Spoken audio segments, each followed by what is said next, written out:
Welcome to the You Win Tool Parade, the teacher-to-teacher open overview of what EdTech can do for you. From the University of Windsor's Faculty of Education, I'm Tracy. And I'm David. Today we're going to be talking about generative AI.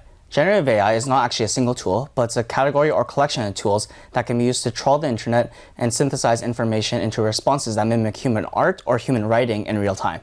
The art tool DALL-E was released in 2021, but generative AI really took off in the mainstream, especially in education, in late 2022 with the release of ChatGPT.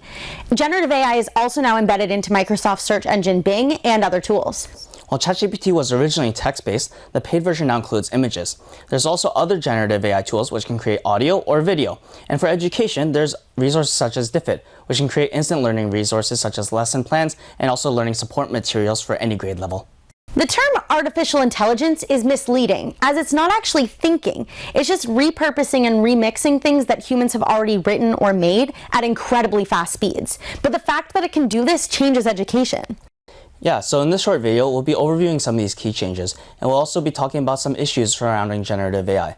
We'll also be interviewing educators from around our campus of varying disciplines and how the hype of generative AI is affecting their teaching practices. One of the key things Gen AI can do is quickly summarize information on just about any topic. Think of it like Wikipedia on steroids, or the top search result on Google. The information may be surface level, but it can be a great jumping off point for further research. Another thing text-based generative AI is good at is creating educational materials. For example, you can have detailed lesson plans within seconds, targeted towards your specific grades or learning objectives. And if it wasn't exactly what you're envisioning, then you can ask the platform to make edits based on your end goals. But Gen AI can also summarize information and quickly make new material for the students in your classes too. And trust us, they are using it.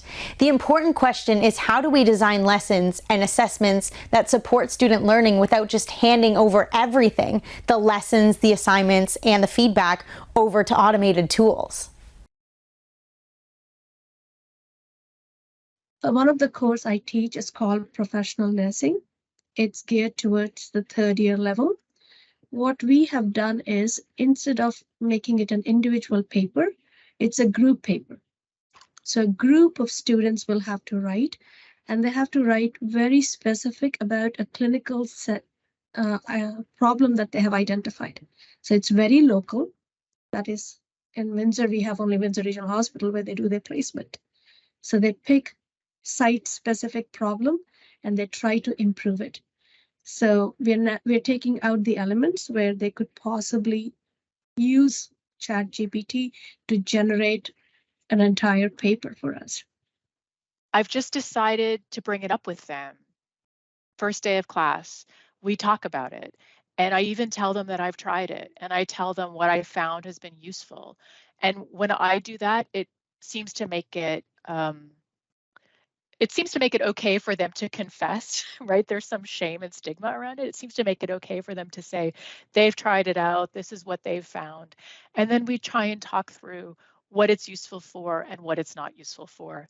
As much as we're all not experts right now, right? We're sort of fiddling our way through. I don't feel that AI at this point would be able to completely do the assignments that I asked them to do. Math can be very much related to procedures. So if it was only about plugging in numbers, using formulas and doing calculations, I think it would be great. And they could just go there to an AI platform and ask them to do, and hope here, that's the perfect solution. But that's not usually what I do. So I ask them to conceptually engage in mathematics. What's important here for teaching and learning is not treating Gen AI results as ends in themselves. Teachers are asking students, why should I read what you won't bother to write? But students are asking teachers, perhaps rightfully so, why should I write what you won't bother to read or give feedback on? We risk creating a cycle of outputs without engagement if we don't teach our students and ourselves that Gen AI is only a step in the knowledge-making process. This isn't just so we don't get wrong answers. This is so, as a society, we don't turn over our meaning-making and our search processes over to automation. There's a real risk of auto-tuning knowledge here, so that what becomes mainstream is the only thing that's searchable and knowable. There's also a risk of increasing bias. As AI takes over web search, there becomes a challenge of finding accurate and alternate info. At the big picture level, current claims about Gen AI are like a gold rush, with corporate players hustling to get on the next big thing. But if we buy everything they're selling, we are handing over knowledge and creation to what is basically an automated recycling process. We are feeding the hype cycle.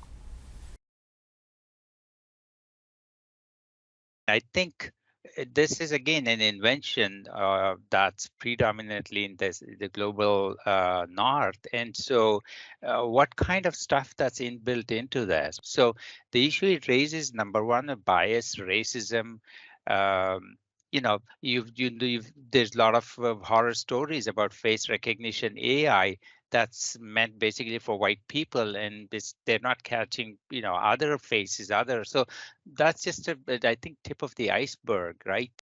On the one hand, what's interesting about photography is that from its very inception, it's been a really unstable medium as far as being a truth teller. And so that actually makes it almost seamless to teach this latest development in terms of how to understand that manipulation and trickery has actually coexisted with its entire 200-year history, right? But then what are we supposed to do? What are we supposed to do now when the political forces, the ideological forces are such that the information is coming at a rapid fire pace? How do you assess it? How do you analyze it? When Dr. Google came out, what happened is you're not educated, but Google kind of suggests that your loved one should have so many tests. And we don't do all the tests, and possibly you're looking at it at a wrong way. We have gone to the school, so we know what we need to test, what we need not test, right? So we get a lot of unwanted conflicts where we're trying to explain people, we're not trying to not treat your loved one. Maybe I'll get generic versions, but that generic version of what ChatGPT is printing or telling them might not be preparing them to become that professional. Gen AI tools are continually being released and updated in the rush to capture the current market. So there's no one-size-fits-all policy for payment and privacy, but there are a few trends.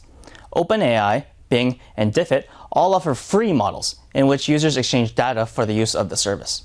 Personal data can be leaked in privacy breaches, used to advertise affiliate products or services, or sold to other companies as user insights.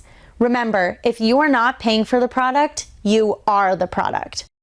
When thinking about AI use in our classrooms, educators should consider whether all students can engage equitably. We should also recognize that if using AI with students, we should research the terms of service and privacy concerns of what we're exposing our students to. So there are good reasons not to just jump on board, but let's talk about what Gen AI can do to support learning. Gen AI can take a basic assignment and immediately identify ways to make it accessible to different learners.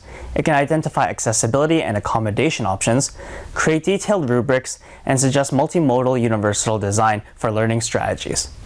And that's just with a simple prompt. You can continue to prompt and tweak, generating solid teaching resources while cutting down on teacher prep time in a major way. Students can use AI to generate art or music, enabling autonomy even without mastery. Is that good though? It depends. Easy access to low-level creation can help foster independence, maybe even get a student excited about going further on their own. Gen AI tools offer educators and learners a world of instant possibilities. However, educators should be aware of the economic models behind these tools, as well as some of the climate and labor impacts that they're having on the world at large.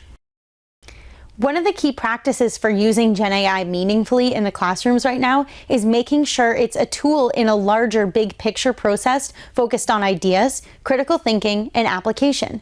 More than ever, how do I learn this material instead of how do I get a good grade needs to be the focus.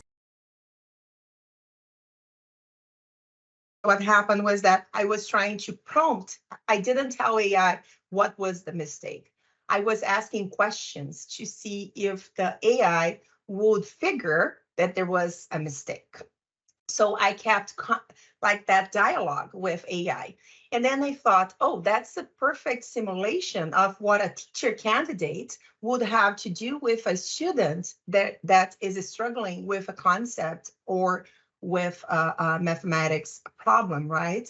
So, and that is something that I want to bring to my classroom. Maybe I want to generate a case study. I'm running out of time. Usually writing a case study that is really involved takes a lot of time.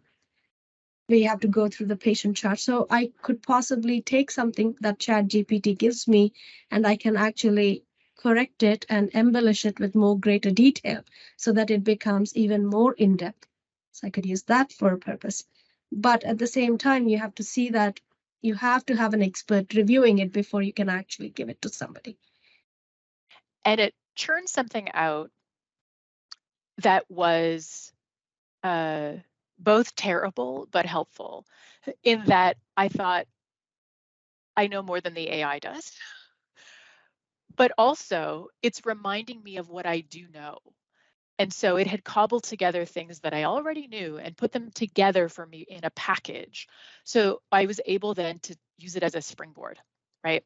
And I didn't take anything at all from that prompt except that kind of fuel that I needed to remember that I know what I'm doing, actually.